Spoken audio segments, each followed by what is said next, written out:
Please. Petter Holt Nielsen is, oh wait, I guess I'm just going to sit here while he's going to show some slides, but I'm going to sit here anyway. Petter Holt Nielsen is the CEO of Novozymes, which is a Copenhagen-based multinational biotech company, which he'll tell you about, and then he and I will have a little bit of a discussion. So you're going to start out with your slides. Thanks very much, David. The shirt I put on this morning was washed at 80 degrees Fahrenheit. A decade and a half ago, I think it probably would have been washed at 140. You may not think about the difference between 80 and 140, but it's a tremendous amount of energy. And the solution that enables this, the technology that enables this, is actually biotechnology. It's enzyme technology and something that the company I work for is very proud to spearhead. It's a fantastic piece of technology that's been around for quite a few years. We are one of the companies. We were a startup 3 decades ago. Today we are an international company with a give and take a bit of the dollar exchange rate, about a 17 billion US market cap.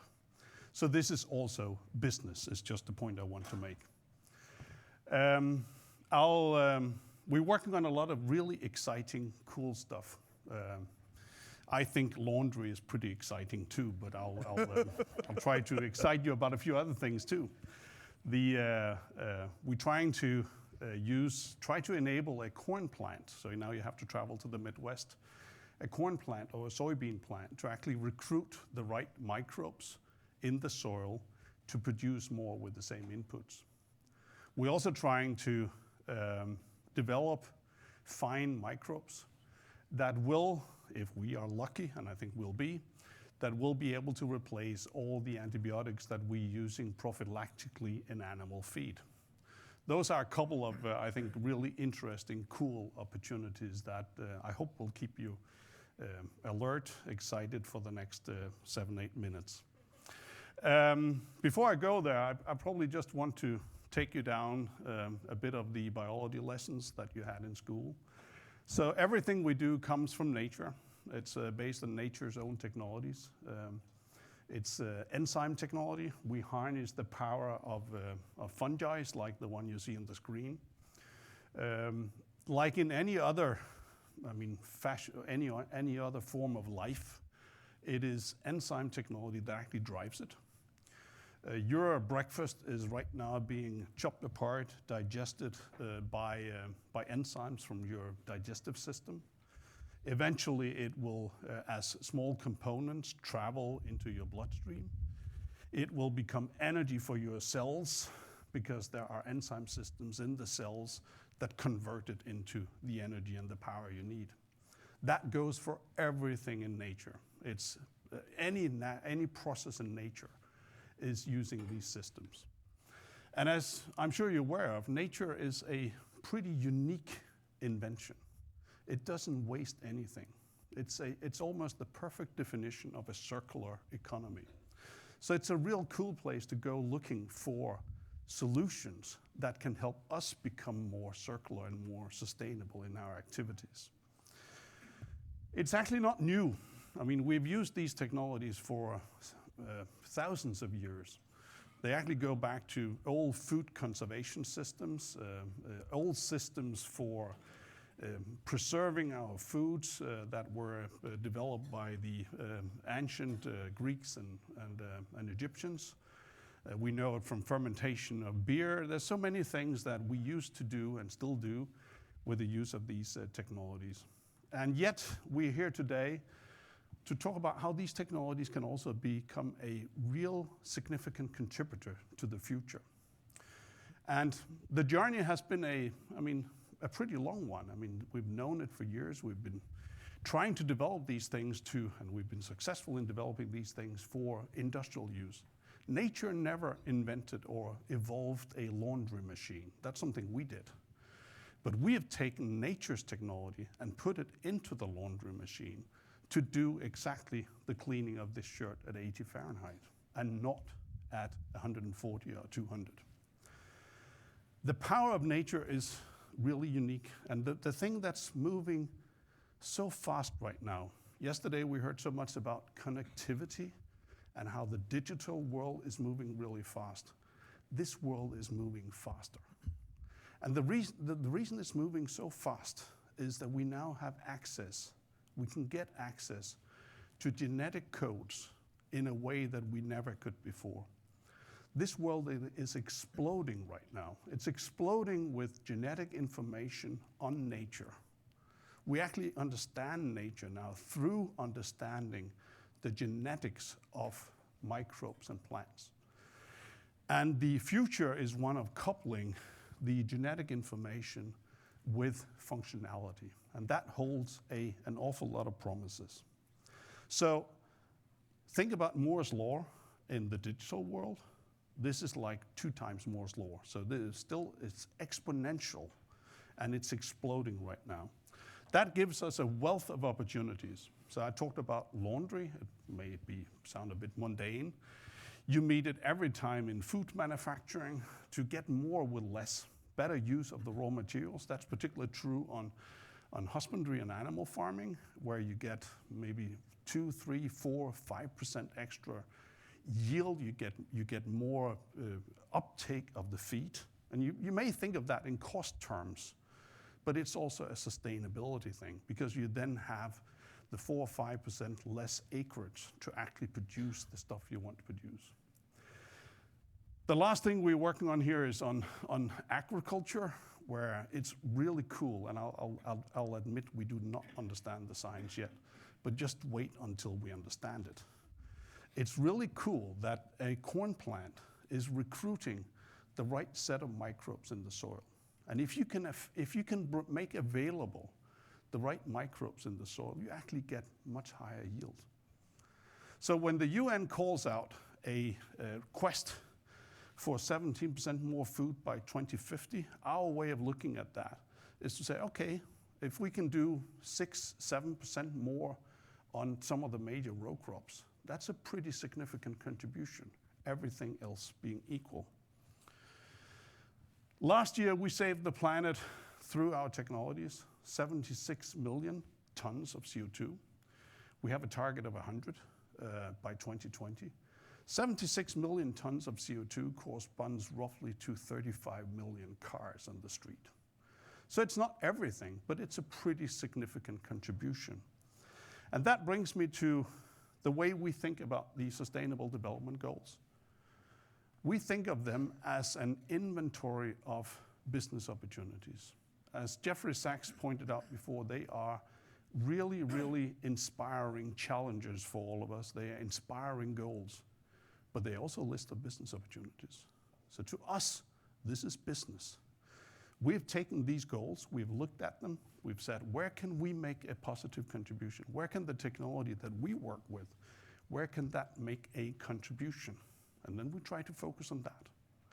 It's not going to save the world, but it's going to help. And then we try to do as little harm on the others as we possibly can. And I think if there were a lot of other companies, just to get back to Jeffrey Sachs' point, that did the same, then we would actually move much faster in that direction. We put it into our, we call it our purpose.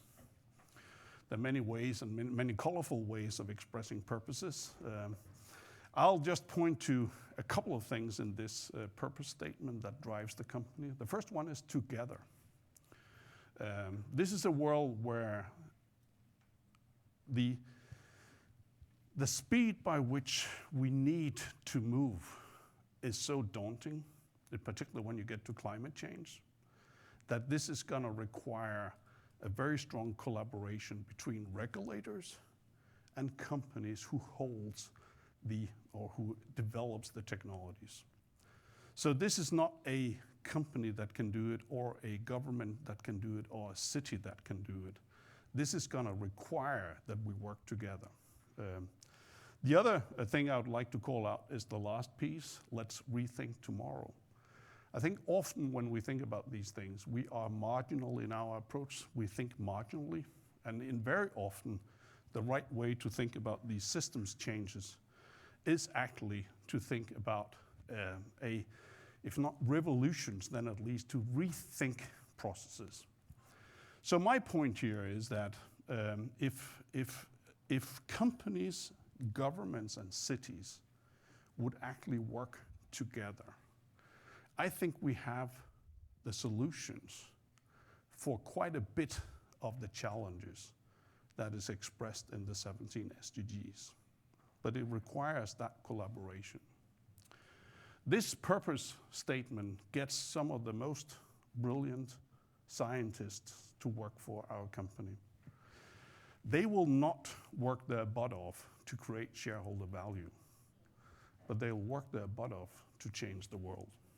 So this is a very strong driving force for a company. But let me close it here, David. Thank you so much. That was really, really helpful. And I guess the thing you say about working together is something I'd like to have you discuss a little further. And I don't know how did you respond to Jeffrey Sachs? Or you heard him, I assume. And what would you say? Is the working together idea a reasonable, promising way for us to respond to the very bracing challenge that he put to us? I'm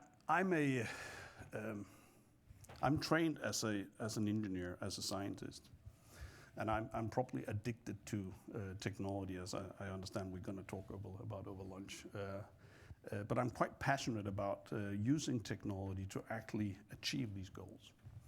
I'm very passionate about it. And I think if we work together, I actually think when you look at, for example, climate change, all the reports that are coming out would indicate that if we put technology to work that we actually know of today, and Novozymes is just a part of that, if we put that to work, we actually have about 2/3 of the solutions.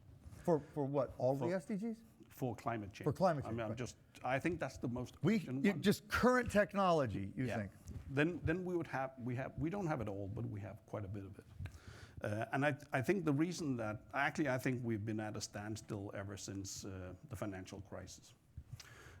We've lost about 10 years, and I think the issue is one of speed rather than one of technology. I think when it comes to speed, it's really important to get.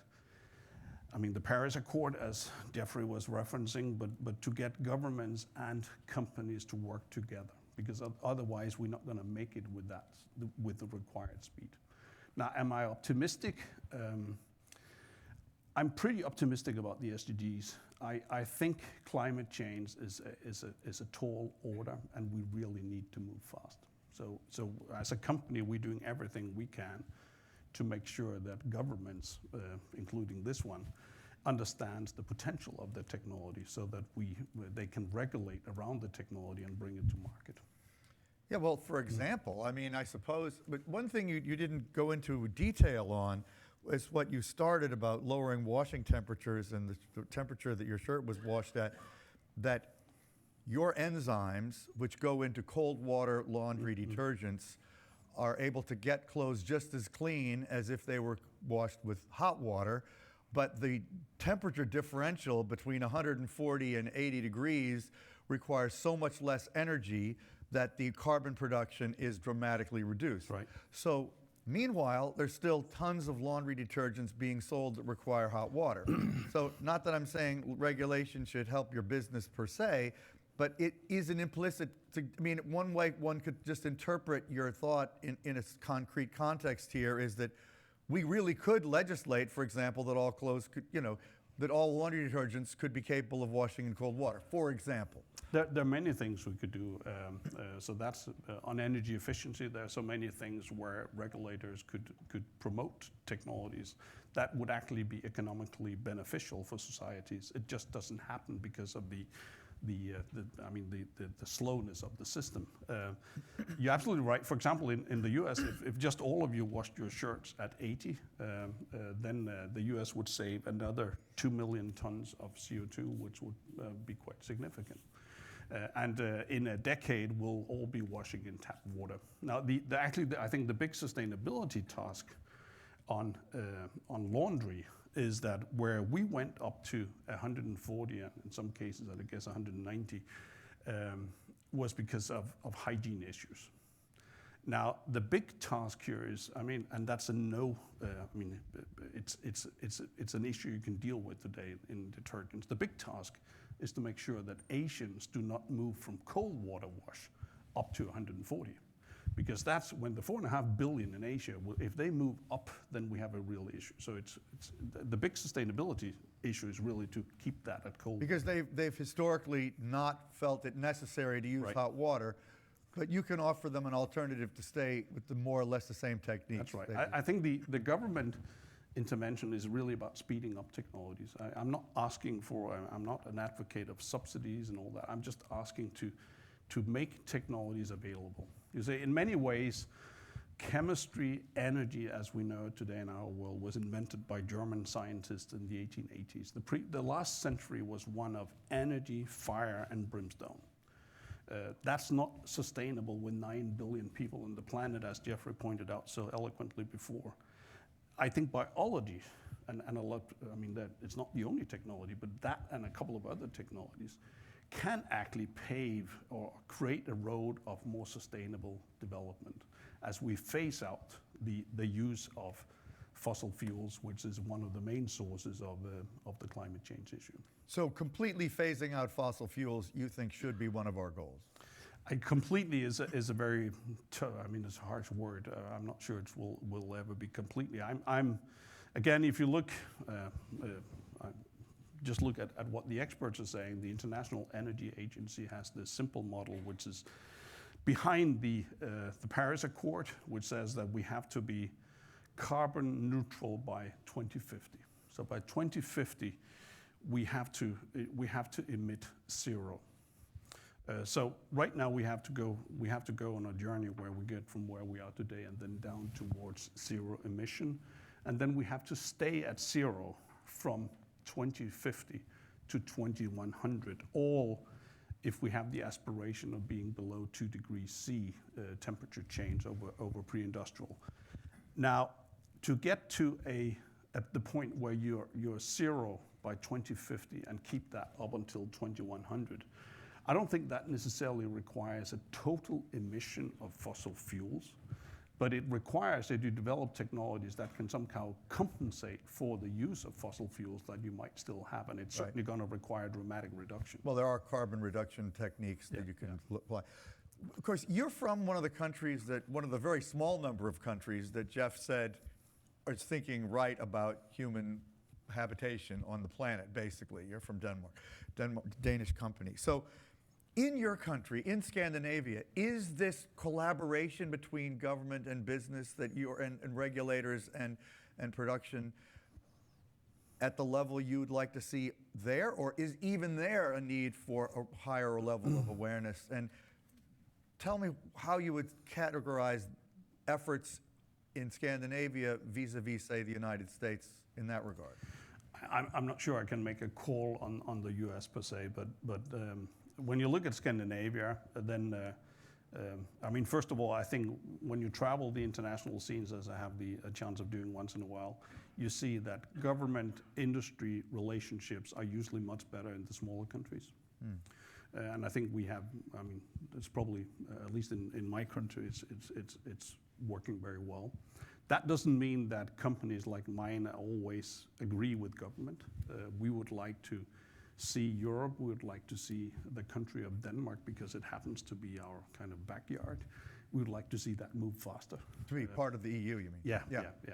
It's so weird that it's not. So why isn't Denmark part of the EU anyway? I'm here to say that I think we'd always bitch a bit about government, and I think your question about, so what would you do, is the right one, because it's not always that easy. But I would like to see the European Union move faster than they do.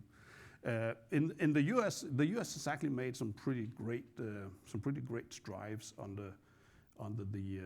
particularly on the bush, actually, in terms of making inputs more renewable. I'm hoping that will, the journey continues.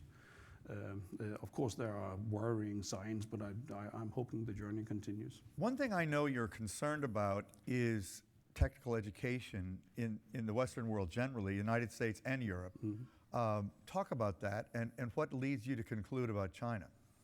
Well, I think the realization of the need for sustainable growth, as is expressed in the 17 SDGs, may be higher in Northern Europe than it is in other parts of the world. I think that's probably true. But as that spreads, and we're here to spread that message, as that spreads, the next one is, okay, so what do we do about it? And then it's just a simple, fact that the OECD countries, these wealthy countries, they are they have a significant deficit of science, technology, engineering, and math resources. We're simply not producing enough candidates. So while the realization may happen in this part of the world and in Europe, we are probably going to look to China and India to actually recruit the competencies that can help us deal with it. So I think and Nigeria, as we just heard, but certainly there's a lot more people in China and India. And China produces about 4 million engineers every year. It's just an amazing amount of engineers that comes out. So we'll be looking to these countries to help us design these solutions. Now, I don't think that's necessarily bad, but it just means that the OECD countries are foregoing job creation opportunities, and also I think long-term value creation, because we simply don't have these resources and we're short of these resources. So anything we can do together, businesses can do to excite young people about going into science or technology or math or engineering, we'd all be better off. Well, good. Well, thank you so much, Petter. I look you. forward to more conversations. And your company is a role model, and I think helps us understand how we could respond to Jeffrey Sachs more effectively. So thank you so much for doing it and doing such a great job of it. Okay.